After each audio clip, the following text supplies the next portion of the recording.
26 plans or 26 companies. For those of you who are not familiar with the plans terminology, we happen to own 4 plans, and those plans are actually state plans, the ones that we own. We own Illinois, Texas, Oklahoma, New Mexico, and Montana.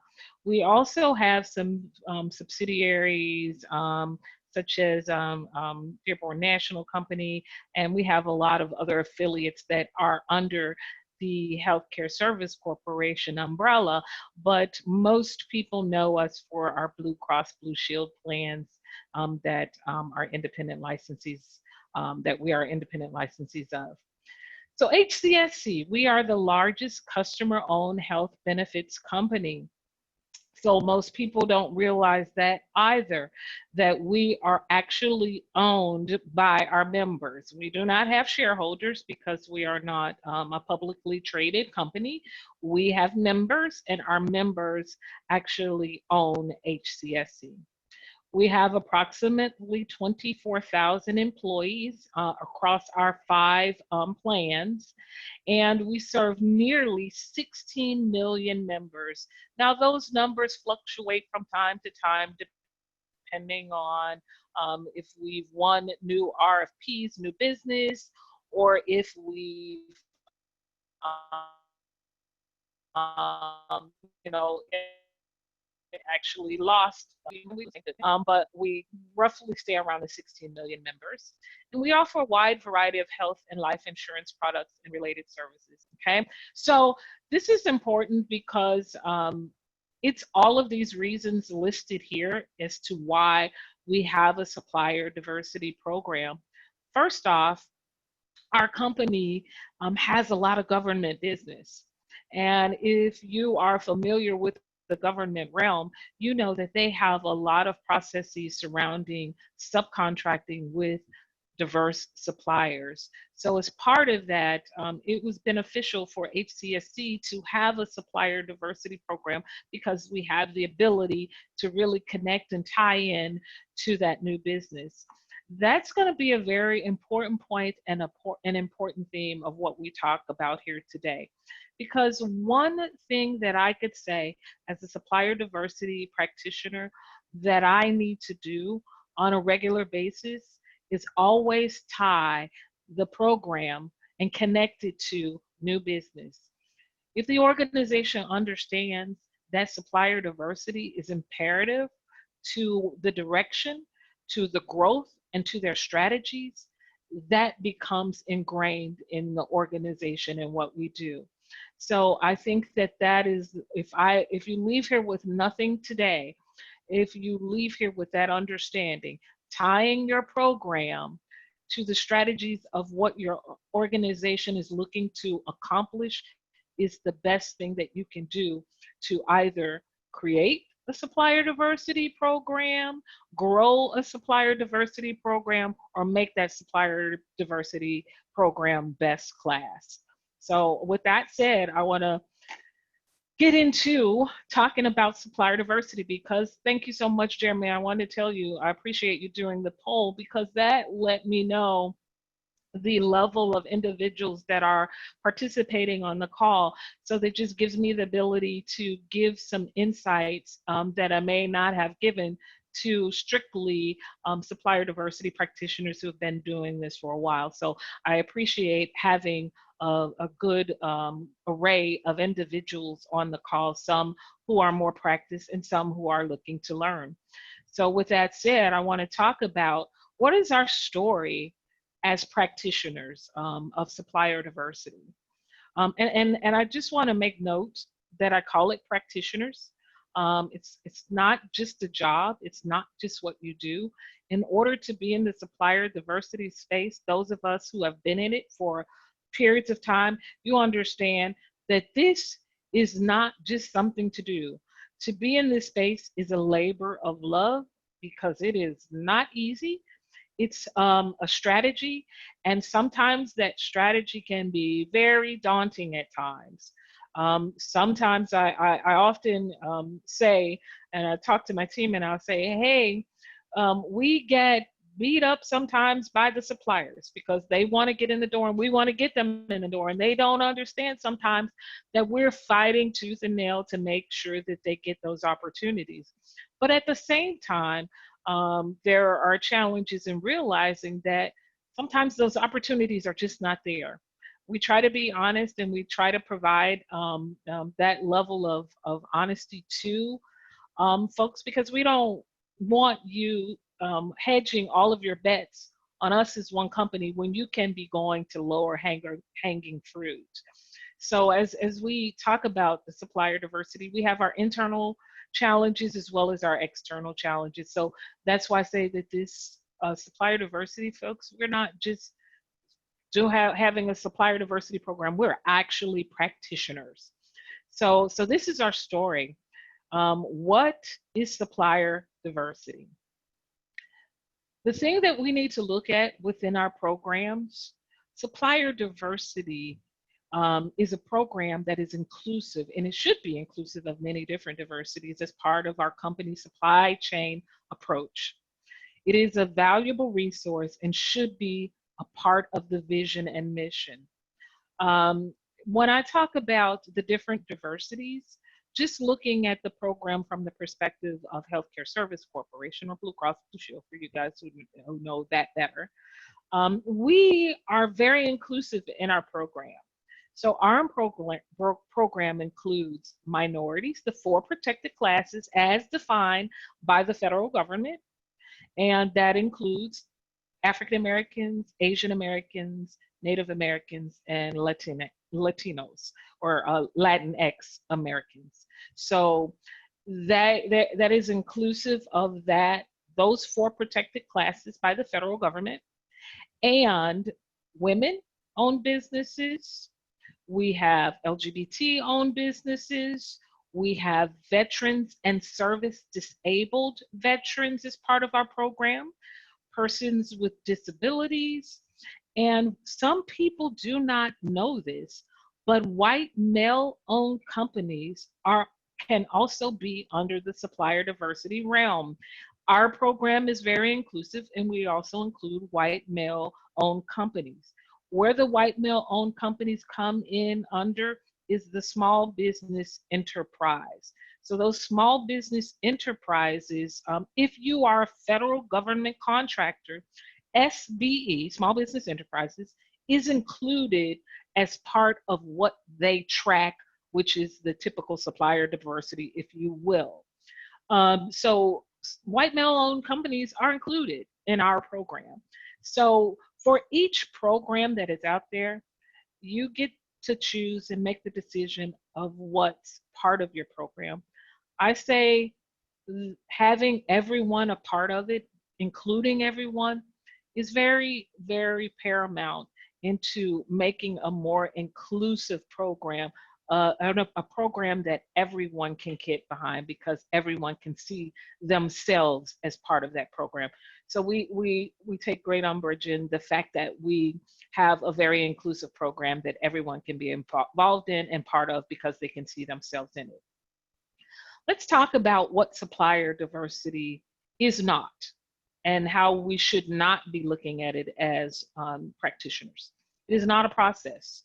The reason that I say that it's not a process, because a process can come or go or be changed, and sometimes not for the better. So we don't want to look at our programming as a process only, because if you look at it, there's process involved in it and a part of it, yes. But if you look at it just as a process, that process can be gone tomorrow. It is not a quota system. We don't ever want to think of it as a quota system. One, Supreme Court says quotas are against the law. And so why do we want to have something based upon a quota system? This is about economic impact in those communities that buy from your organizations. So we don't see that as a quota system. We see that as supporting those who support us, and an economic impact. In addition, it is not an afterthought. It should never be an afterthought. If it is an afterthought, it is not effective, it is not efficient, it is not a good solution for the business. So If you are in any of these standpoints in your supplier diversity program, definitely look at that a part of what you're needing or looking to have changed as part of your program. Because again, any of these things, if you present as any of these things can go away at any time, and none of these things are valuable for your program. So, as we talked about what supplier diversity was and defined it, and talked about what supplier diversity isn't, it's important to note that when you're engaging supplier diversity in your organization, it is your task as a practitioner to create the business case. Now, it may be unfortunate, but you're constantly creating a business case. It's not a one and done. You're constantly stating, here is the reason why we are doing supplier diversity. Here is why supplier diversity should be tied into our business. Here is why supplier diversity should be ingrained into everything that we do within the supply chain, as well as within our divisions. Let's talk about why it's important.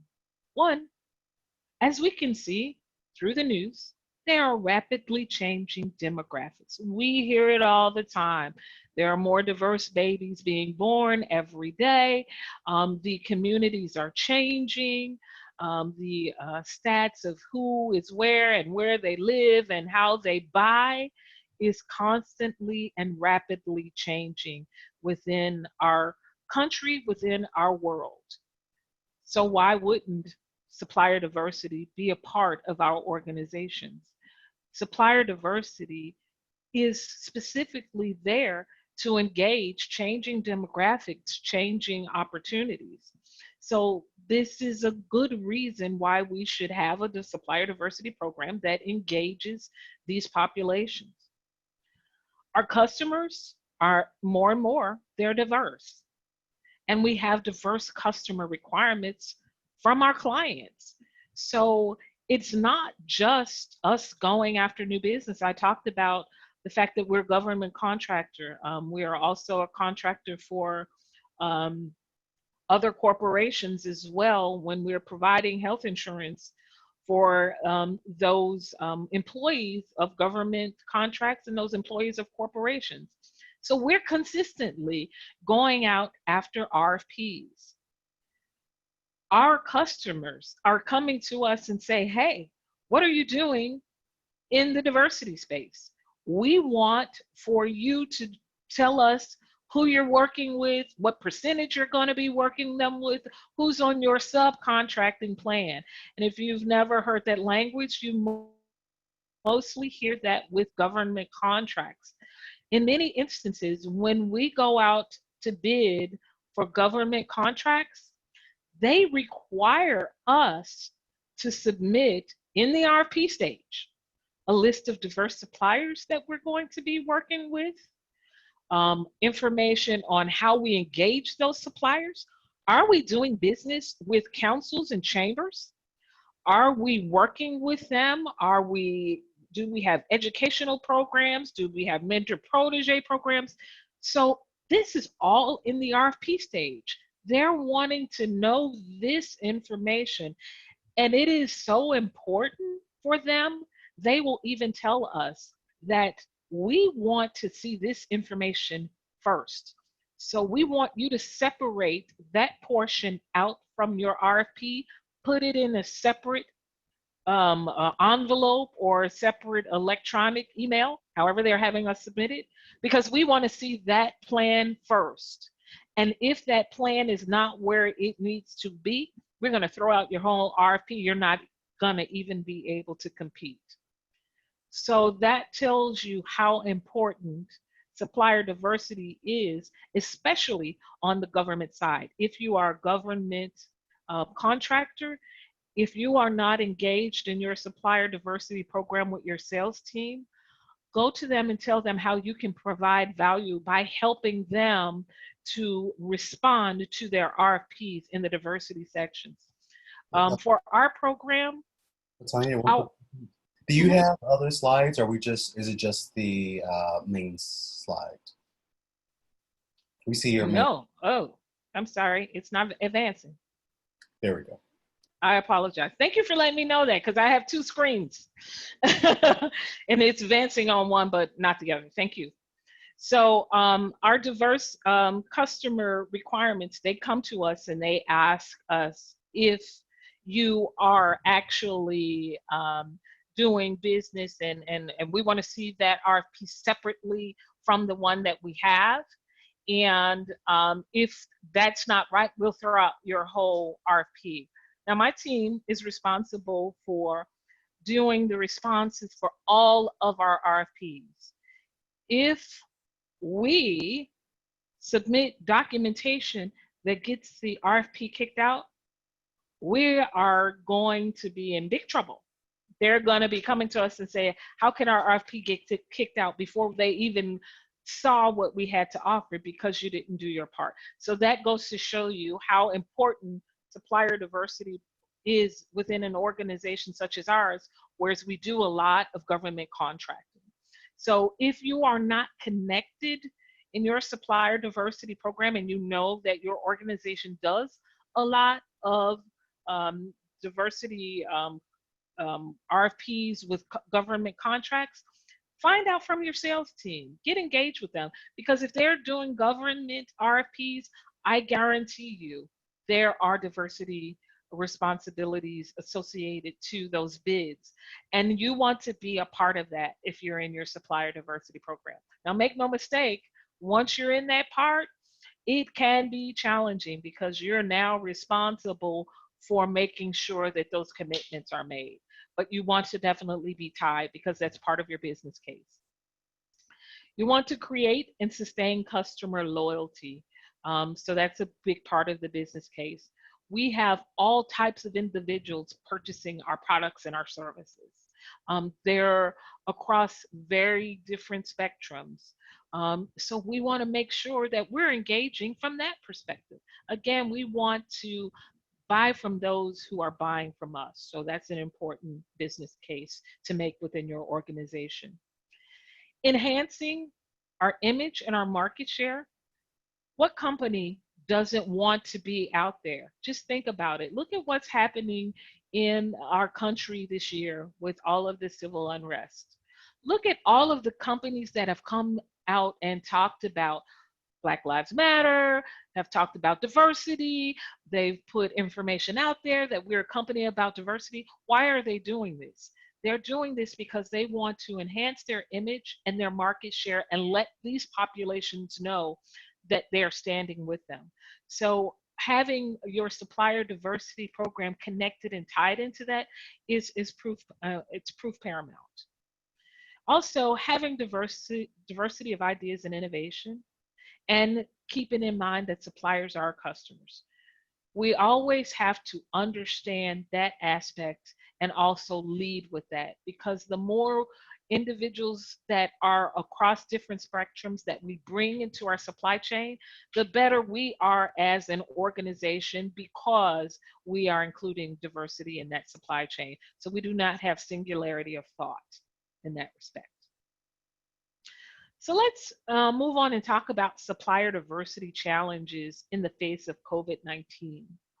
So we have a lot of information that we've talked about so far. We've talked about what supplier diversity is, we've talked about what it isn't, and we've talked about the business case. But fast forward to 2020 and everything that has occurred this year. Now you're asking for supplier diversity be paramount because of a lot of the civil unrest and the things and the challenges that are happening. So just because these things are happening and just because supplier diversity is now something that's in the front and foremost doesn't mean that those challenges go away. In fact, you not only have the old challenges, you have some new challenges. Some of the challenges that you have to deal with that are ever present, and that's remember because you're dealing with people, and people all come to the table with their experiences, with their background, and with their biases. And that's the God honest truth. That's something that we all recognize. We all have biases, and there are unconscious biases related to diversity in the supply chain and diverse suppliers. Um, and we'll talk about some of those unconscious biases that are a part of the process, but understand that that's part of some of the things that practitioners have to deal with and some of the challenges that you have to knock down when you're dealing with these challenges. Then there's the shrinking procurement portfolios. So it was already challenging in some instances getting diverse suppliers to the table and bringing them as part of your solutioning.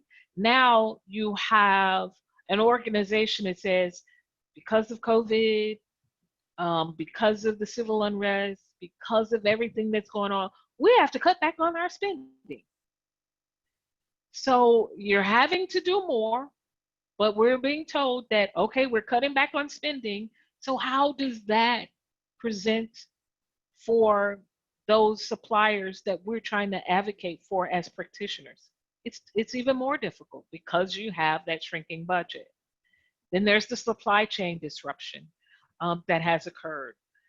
There are those suppliers that have always been our go-tos, and now there's this opportunity where maybe we can get these diverse suppliers in to give them the opportunity to fill those gaps. But again, going back to those unconscious biases, you have that to contend with. And then there's the same old stuff.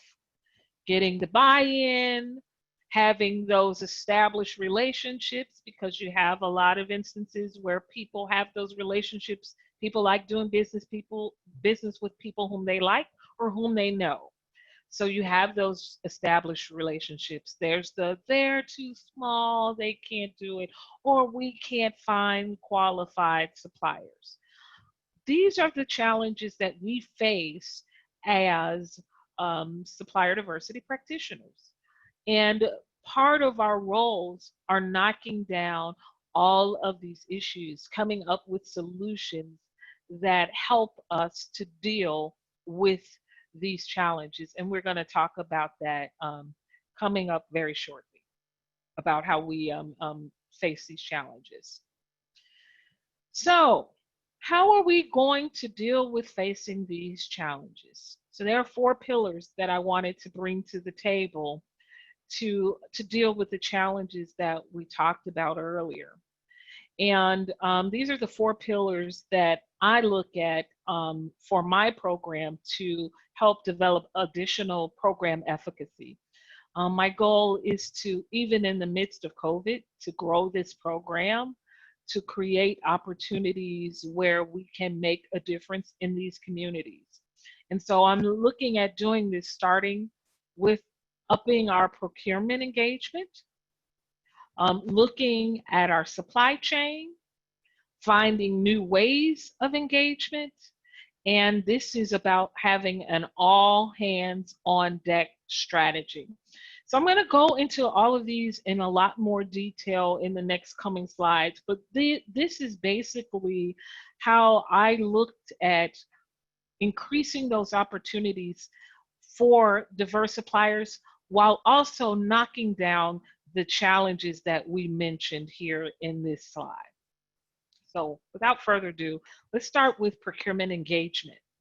Okay, so what are some ways that we can look at our procurement? Because you have instances with supplier diversity, just to let you guys know, to level set, supplier diversity can be housed, and I've seen it housed, in many different divisions and areas in a company. They can be in the procurement organization, they can be in the finance, they can be in the HR, they can be in the community engagement. I've seen them in all of those places in different organizations. There is no wrong, there is no right. It's all about your engagement and how it's engaged. If you ask me what my preference is, I would prefer for me, myself, to be in procurement, which is where we are. And the rationale behind that is because procurement is where all the engagements happen, or everything starts with the procurement once it gets from the divisions to the departments. If you are in those other organizations, it's not impossible to have a very successful, very sufficient supplier diversity program.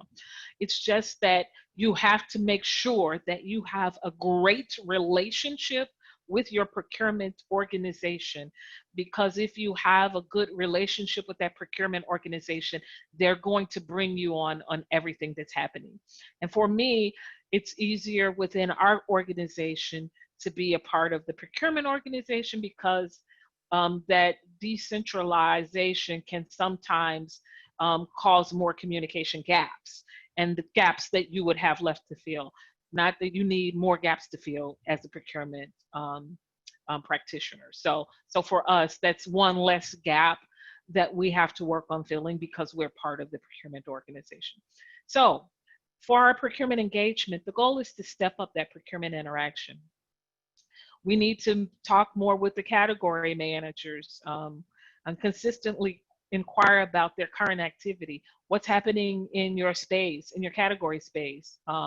Where are some areas in which you may foresee something coming down the pike?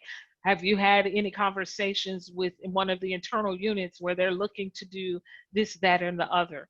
So staying in that constant contact with those category managers, using this as an opportunity to affirm their commitment to being a part, having supplier diversity a part of what they're doing. And this also requires putting a little pressure on the category manager. If you're constantly having conversations, constantly reaching out, it's like, oh my God, this is supplier diversity people again. You want to stay basically in sight, in mind. We tell our suppliers that engage us that all the time. Reach out to me intermittently from time to time, just in case those opportunities to come up. The same thing happens for us internally, whereas we have to engage those category managers with some frequency. Talk to the chief procurement officer, have a set standard, especially if you're decentralized outside of procurement. You definitely want to make sure that you have a regularly standard scheduled meeting with the procurement officer. That chief procurement officer's relationship with supplier diversity is very integral in the success of your program, because if he understands the mission, if you're doing the reporting to show him, hey, here's where we are with regard to supplier diversity, here are areas, these are some areas within your organization, your procurement organization, that I can't get a hold on, I can't really get engaged in. I've had those conversations, but it's hard to get there, because if you keep that leader within that organization connected, that what he or she says within their department or division is going to happen. So if you're communicating with them, they're going to be the one that's going to make it happen, and they're going to make your job a lot easier. So definitely tying to the leadership, making sure that you're having consistent meetings and talking with those category managers is a big part of helping you deal with some of the issues with the unconscious bias, dealing with issues of, yeah, they're too small or they're too this, because we all know there are suppliers across many different realms. They are not just limited to small. We have small, medium, and large suppliers. And does small, medium, or large, the size is not bad or good, because some jobs you may need a smaller, more target, more consistent, and nimble supplier. The larger you get, the more red tape you have with any organization. So having sometimes smaller suppliers are better solutions. So our next is supply chain. That was one of the 4 pillars that we talked about. And so with We talked about procurement and engaging procurement, but you also, as a practitioner, have to look inward. You have to look at your supply chain. You have to know it, you have to study it, you have to understand it. Don't just look at your diverse suppliers, but look at the non-diverse supplier. You need to understand what is being done and whom it's being done with. You have to understand their contracts. You have to understand contract limits and time periods. Because if you're looking at it from a whole continuity standpoint, you have to understand, okay, yes, there's a non-diverse supplier that's on this contract. Yes, they have 3 years. However, that means I have 3 years to get a supplier ready, engaged, and ready to compete for an opportunity if I can. Okay, so that's why it's important to not just study and refamiliarize yourself with your diverse suppliers, but to understand the landscape of the non-diverse suppliers as well. Understand those new services that may be coming up as offering. Connect. Connect with non-diverse suppliers who have large spend in your organization. Maybe that's an opportunity as well. Keep in mind, tier two spends with the same green money as tier one. You will have suppliers that will come to you all the time. They want to be a tier one prime. I want to be a prime. I want to be a prime. That's great. That's wonderful. But sometimes they don't understand the roles and responsibility and the heavy load that comes with being a prime contractor. Sometimes the smart route to go is to be a tier two supplier and let the prime contractor take on all the heavy lifting, and you just come in and do a job that is slated for your role. That green money spends the same way that it would if you were a prime contractor. So understanding that landscape and making sure that you're connecting with those make those prime contractors in your organization who are non-diverse get some skin in your game.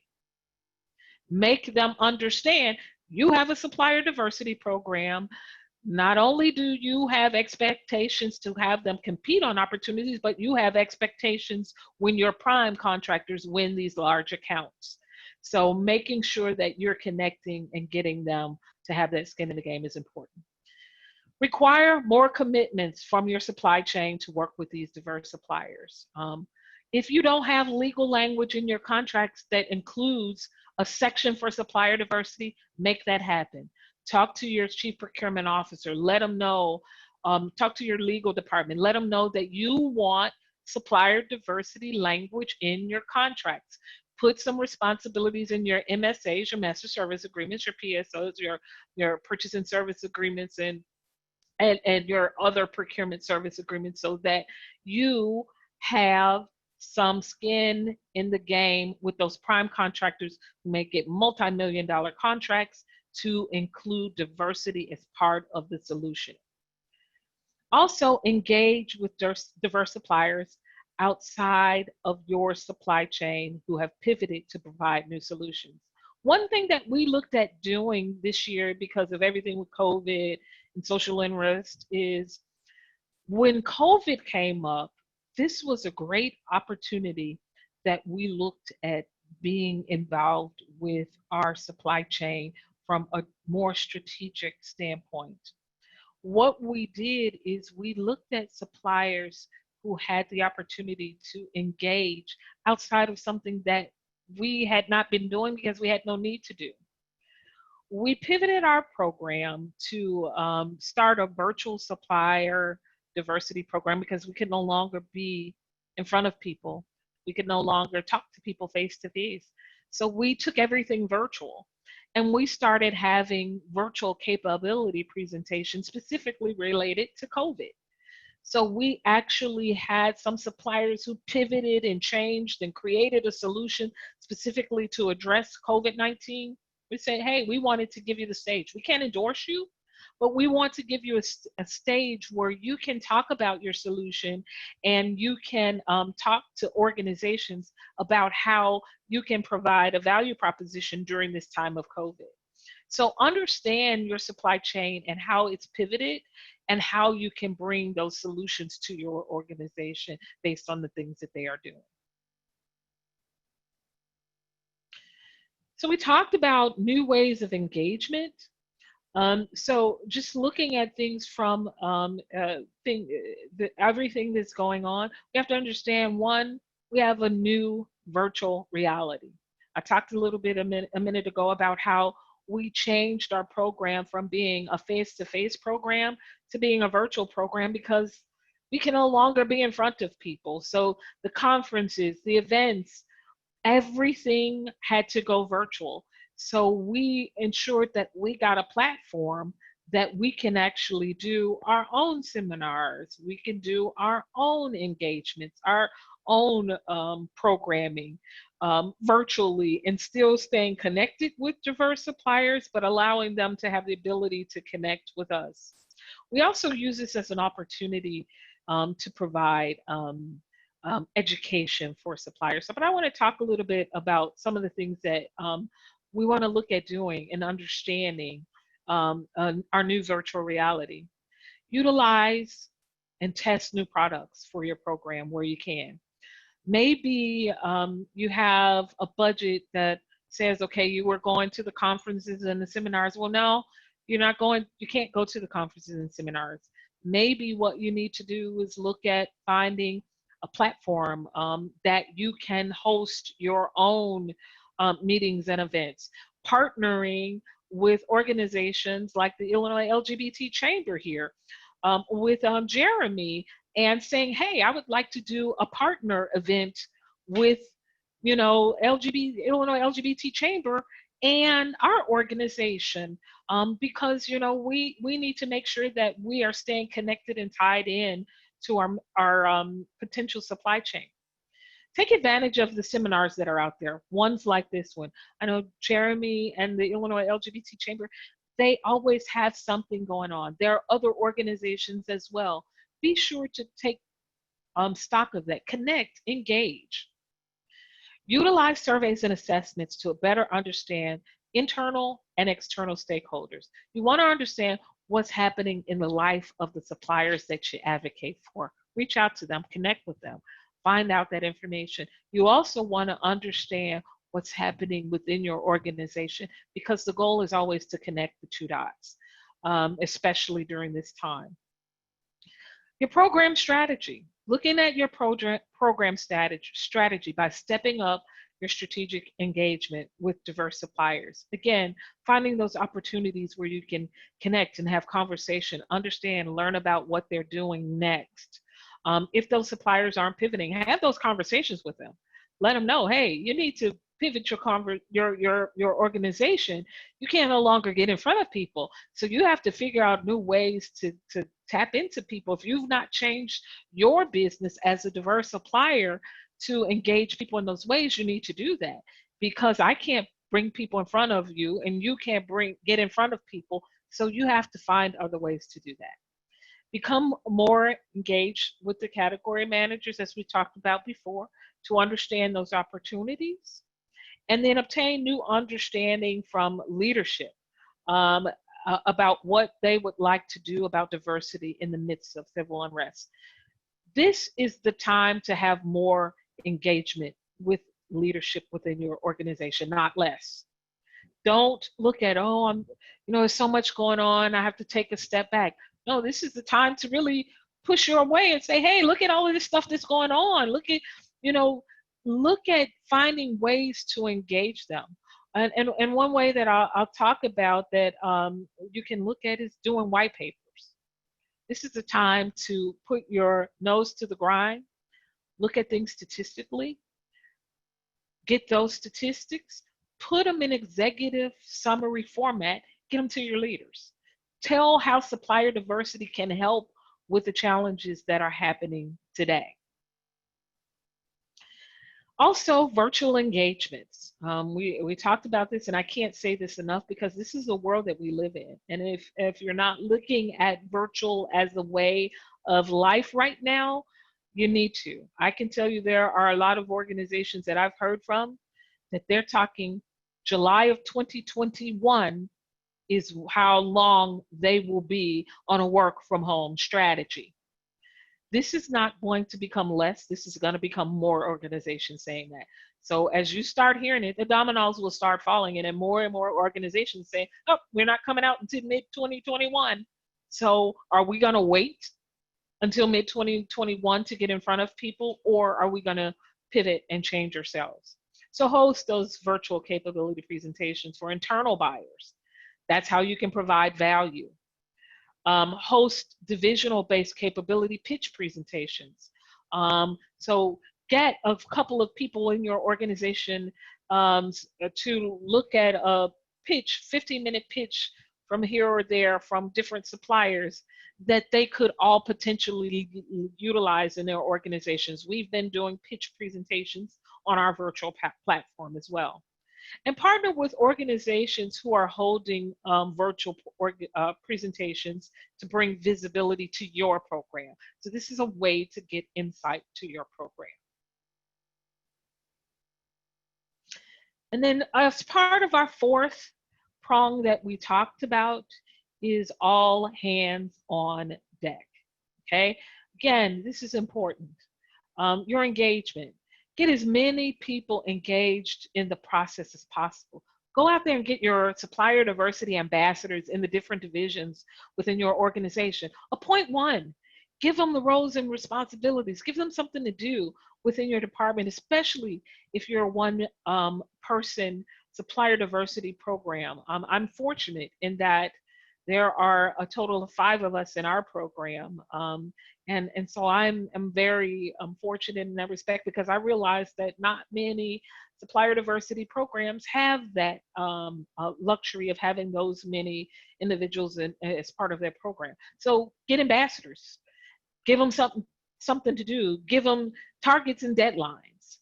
You want those influencers as well. Connect with internal and external where you can. Community engagement departments. Connecting with your community engagement departments, they have the budgets. Community engagements and marketing, go with them, connect with them, find out where they may have some money to do some engagement in the communities. Because keep in mind, supplier diversity programs are also community efforts, because again, at the beginning, we talked about this being economic impact. Also, developing partnerships with peer and like organizations and chambers and councils. I cannot say that enough. This has been very beneficial, having the relationship that I have with the Illinois LGBT Chamber in being able to present programming, that because I can't go to conferences and you guys can't go to conferences either. So having these relationships and partnerships are extremely important as we continue to engage during this time. Use these current events to your advantage. Engage your C-suites, your leadership with a plan to capitalize on these ongoing events. Capitalize shamelessly. Again, look at doing white papers to create a strategy to move forward. Don't just go to them with a problem. Never go to the leadership with just a problem. Always go to them with a problem, with a solution to partner with that. They will appreciate this in many instances. Partner with other supplier diversity practitioners. We do this, we host capability presentations with other Blues plans. We have partnered across other organizations and hosted different events. It only helps the diverse suppliers as well.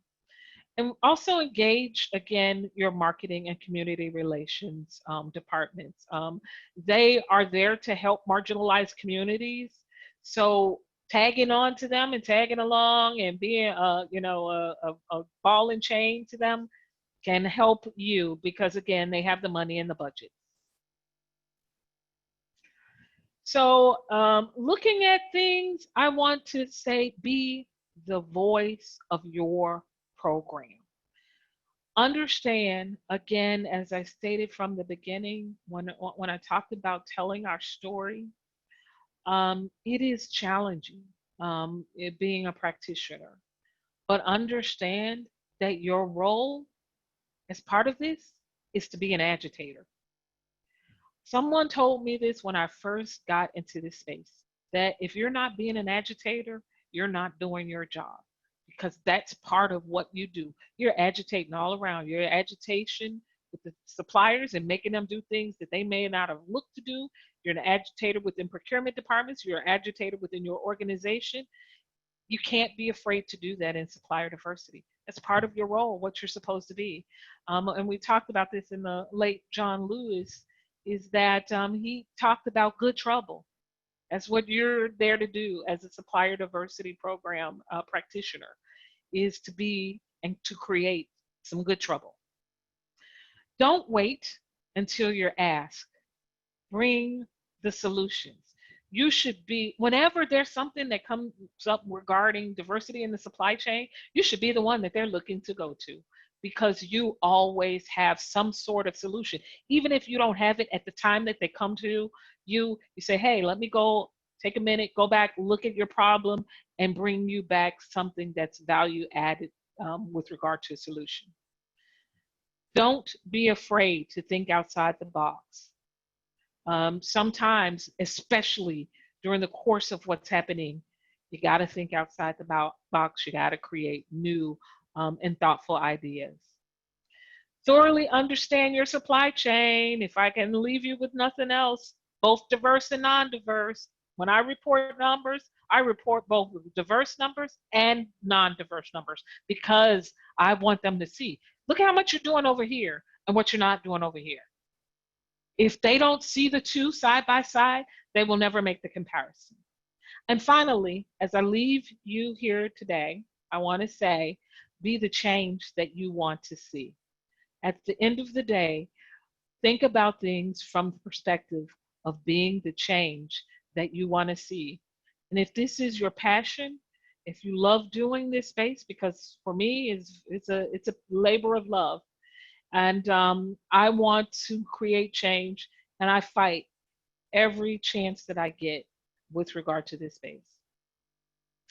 With that said, thank you so much. I appreciate you all for giving me the opportunity to address you, whether you are in the thought ideation stage of supplier diversity or you are so much further along in the continuum. Please do not ever hesitate. I've worked with other supplier diversity practitioners that are starting up, that are new, and they're like, I don't even know what to do, how to start this, help me out. I will work with anyone who has any questions or concerns, or who just wants to know, how do I do some of these things that you taught? Please don't hesitate to reach out to me. Please don't hesitate to engage me. I would love, love, love to help and be a partner with you in these efforts. And thank you again so much for hearing me today. And thank you so much for giving me the opportunity to engage you and to provide you with information about supplier diversity and being a supplier diversity practitioner in programs. Jeremy. Perfect. Thank you so much, Latonya. So again, we do have time for one or two questions if anyone wants to throw those out. You can either put those in the chat section or just start chatting, and we'll let you get your question out there. In the meantime, I have added a link to our summit that is happening on September 24th. So again, if you're looking to connect with some local LGBT suppliers, if you want to be able to hear some pitches from some local businesses, again, that event will be a really great conversation. We'll also be joined that day by the Women's Business Development Center. Cynthia Johnson will be leading a conversation to help businesses be more thoughtful in joint ventures and engaging in B2B activities. And so join us there so you can help your suppliers learn about those tier 2 efforts and continue to just help us be a great partner in helping the people that you work with. We're here to support you, to get connected with people, to help you get connected to awesome folks like Latonya. Again, thank you, Latonya. I took away some really great nuggets of information from this today, so I know others did as well. So again, everyone, please feel free to reach out. We have today about 70 certified LGBT-owned businesses in the state of Illinois, and we'd be more than happy to get you connected with them and making sure that you are including these businesses in your supplier diversity programs. Again, we look forward to hearing from you all in the near future. You have my information. I'm sure Latonya will let us share this presentation with you, so Yes. I'll provide that to everyone who has registered here today. So again, thank you, Latonya, so much. Really, really, really awesome information. Thank you. As always. So again, I look forward to seeing everyone on September 24th. Again, link there for registration and more information. See you all soon and have a good rest of your day. Thanks, everyone. Thank you.